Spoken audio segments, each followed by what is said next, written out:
We know NoCo. From Town Square Media, this is Tuned Into NoCo. I'm Ashlee Meehleis.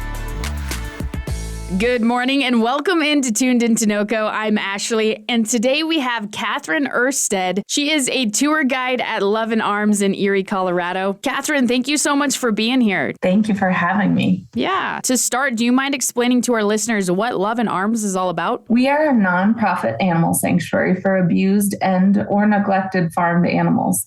We are located in Erie, Colorado. As far as what we do, we help the residents of Luvin Arms live their best lives while spreading our message of ahimsa through tours, volunteer opportunities, and various other events. Thank you. Now, you mentioned that your mission at Luvin Arms is ahimsa. What does this mean? So, ahimsa is such a wonderful word. What it means is nonviolence towards all living beings. Oh, that's really cool. Yeah. And how did you guys decide on that word for your mission at Luvin Arms? So ahimsa is actually a Sanskrit word that comes from the religion of Jain Indians. It is the religion of the founders of Luvin Arms.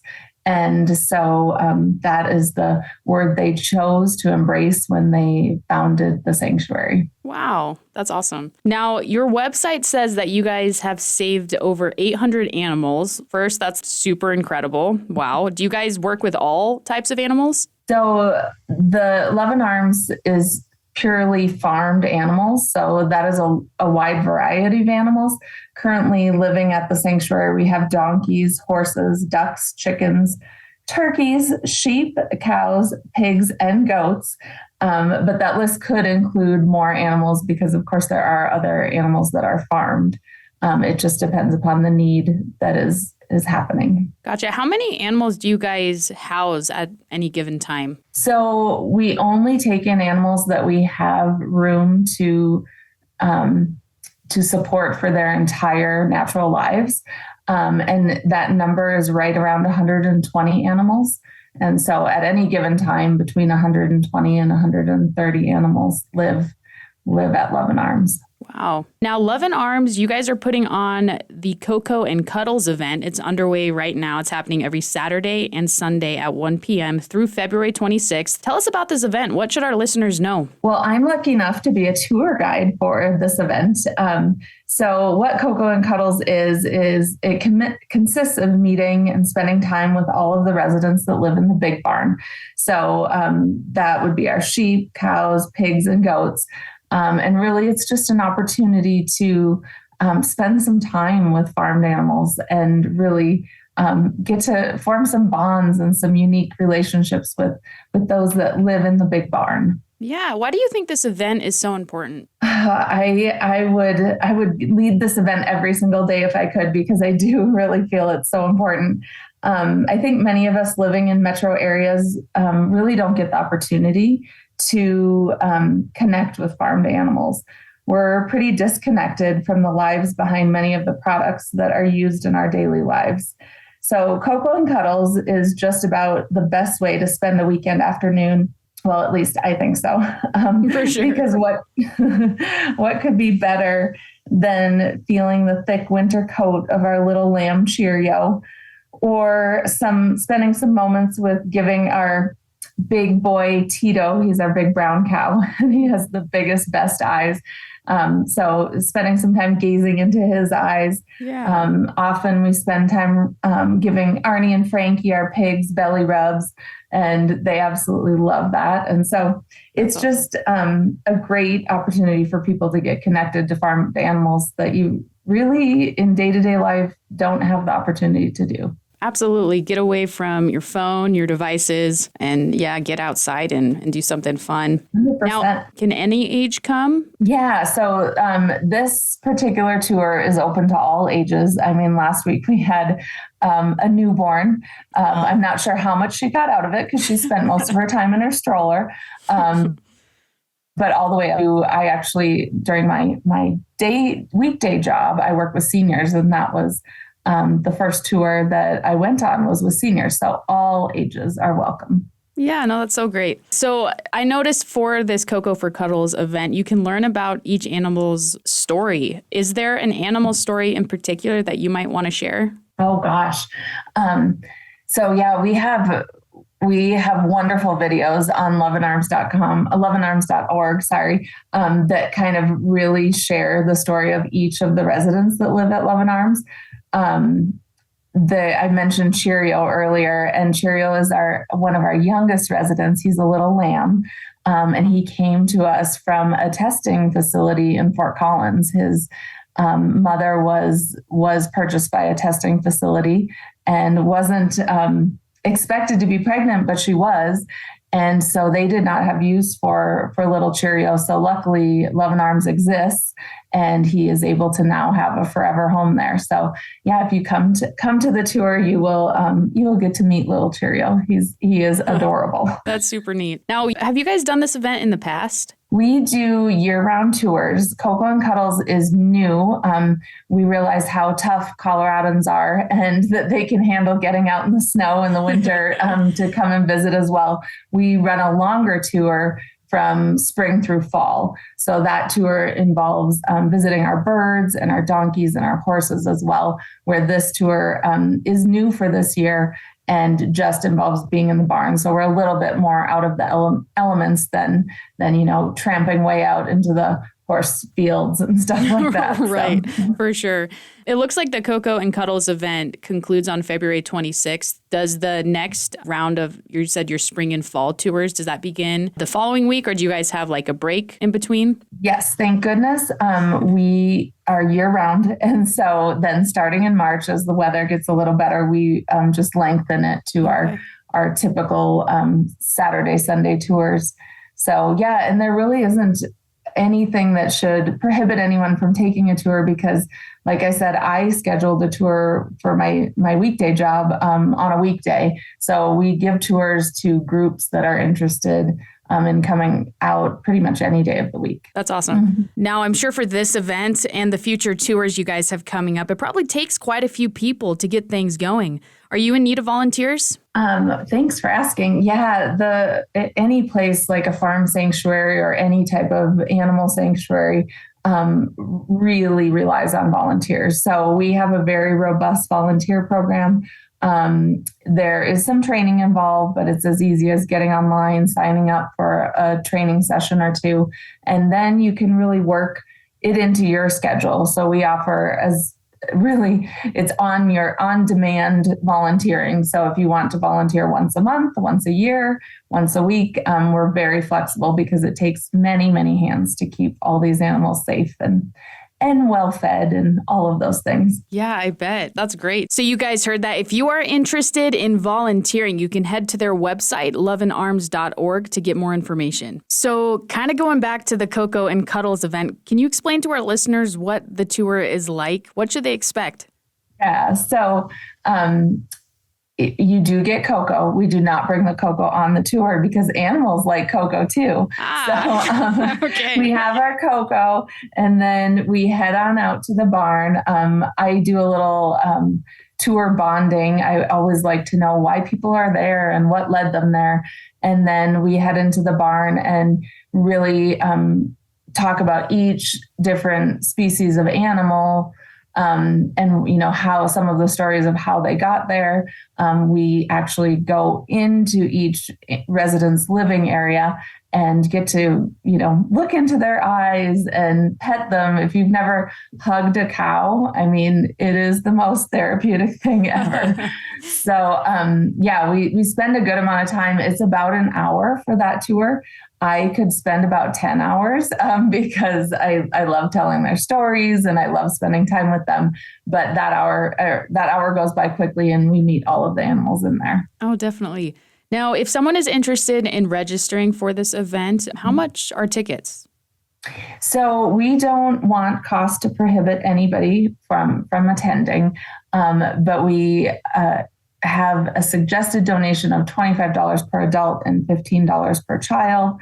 Running a sanctuary is not an inexpensive thing to do. So any type of support is very, very welcome and helpful.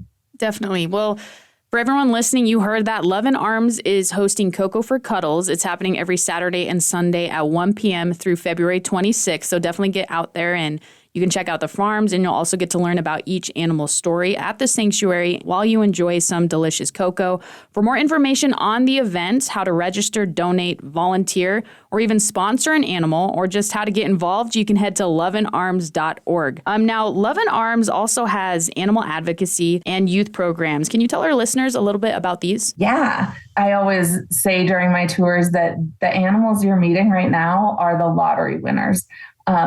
Most farmed animals do not get to spend their life living out their natural life expectancy and living it in a way that they get to live it at the sanctuary. So at Luvin Arms, it is our mission to share the stories that inspire and educate and empower others to embrace a more compassionate and sustainable lifestyle. So it's just by looking at those that we have there that we really hope to inspire and, kind of tell the story of thousands or millions of animals by the ones that we have to represent them.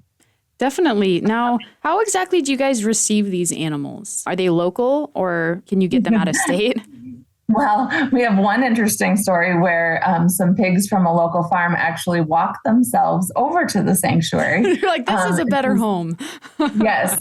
It was several miles and not the way that most animals come to the sanctuary, but our two pigs, Arnie and Frankie, that is indeed how they got there. You'll hear that story if you come on the tour. But in a regular scenario, we get upwards of 300 phone calls a month of people knowing of animals in need that are either being abused or neglected, or sometimes there's bankruptcy, financial things involved, where animals aren't able to live where they've been living or are not being treated like they should be treated.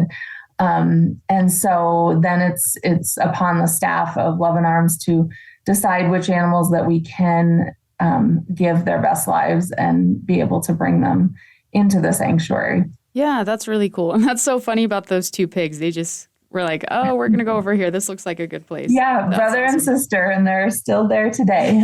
That's really cool. Now, speaking of your website says that you can sponsor an animal. How does this work? So sponsoring is really just a nice way to get involved if you've been on a tour or maybe you love donkeys and you want a way to do something to promote donkey welfare. You pick an animal and you can choose a monthly donation or a yearly donation, but basically it's consistent support to make sure that animal is getting the care that they need. And it's anywhere, it ranges from $10 a month to $40 a month. But really we're just looking for people to be invested in the long, happy lives of each of the residents of Luvin Arms. Yeah, for sure. Now, if someone listening has an animal or knows someone with an animal that needs help, do they just get in contact with you guys? Yes. Luckily, that's not my job because I do not know how that determination is made. Of course, it has to be really looked at through the life expectancy and how much their care is, but they certainly can reach out to Luvin Arms. And there are several different people listed on the website that they can reach out to that are people that deal with those kind of inquiries. Yeah. And like you said before, it's only for neglected farm animals, correct? That's kind of the scope. Yeah. So even though animals like sea creatures are farmed, because a lot of people eat shrimp and crabs, and those are farmed animals. We do not have the facilities to take care of those animals. We don't want to forget them, but we can't take care of them at Luvin Arms. For sure. Gotcha. Well, Luvin Arms, it sounds like such an amazing place. I definitely would like to check it out. Again, for our listeners, they are doing Cocos and Cuddles through February 26th. Tours are offered Saturdays and Sundays at 1 p.m. This is a family-friendly event. You can register online at luvinarms.org. So now let's kind of switch gears here, Katherine. Let's talk about you. How did you get involved with Luvin Arms? What is your story? Well, my story basically... I think many people that live in Colorado are big dog lovers, which I am. Absolutely. My two pups are currently snoozing right beside me. And I've spent several years being a volunteer for several dog rescues in Colorado. But when I took a tour of Luvin Arms last spring and I heard and really felt the message of the Ahimsa, which again is nonviolence to all living beings. There was just something inside me that really clicked. It was amazing. I committed to really living ahimsa each day, the best that I could, which for me meant becoming vegan and being involved with Luvin Arms. So I was lucky enough that they needed a tour guide, and I interviewed for that role and have been there ever since. I do have a little bit of a longer story, but if you come to take the tour, I will certainly share that with you. But actually, today is the first day of my master's in social work program, where I'm also focusing on animal-human interaction and relationships. Wow. So it's, sometimes the timing is just right and things come into your life. And I really feel like for people that come to Luvin Arms, you might have a moment like that because it's pretty special and it's been life-changing for me. Yeah, well, that's incredible. And good luck in that program. That sounds awesome. Are you going to CSU? I did look at CSU. It's a little bit further away from my house. So I am going to be a University of Denver student. So yeah, starting today, it's kind of crazy. Great. Big day. That's great. Well, good luck this semester. I bet you're going to rock it.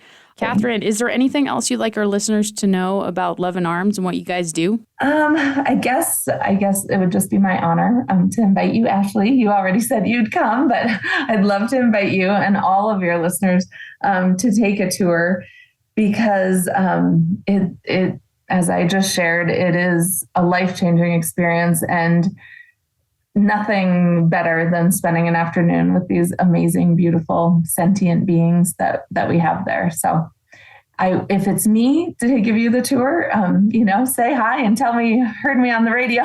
But if not, we have some other wonderful tour guides, and I'm just sure that you would have a wonderful time if you come and check us out in Erie, Colorado. Absolutely. You guys heard that. Head to Luvin Arms Coco for Cuddles event. It's happening every Saturday and Sunday at 1 p.m. through February 26th. You're going to get to learn about each animal's story at the sanctuary and enjoy some delicious cocoa while you do. For more information on the event, how to register, donate, volunteer, sponsor an animal, or just how to get more involved with Luvin Arms, you can head to luvinarms.org. Katherine, thank you so much. It was my pleasure. Thanks for listening to What Matters in NoCo. I'm Ashlee Meehleis with Town Square Media's Tuned Into NoCo. If you missed part of the show, you can find it on your Town Square Media station app or website. If you or your organization would like to be considered for Tuned Into NoCo, send me an email at ashlee.meehleis@townsquaremedia.com. That's ASHLEE.MEEHLEIS@townsquaremedia.com.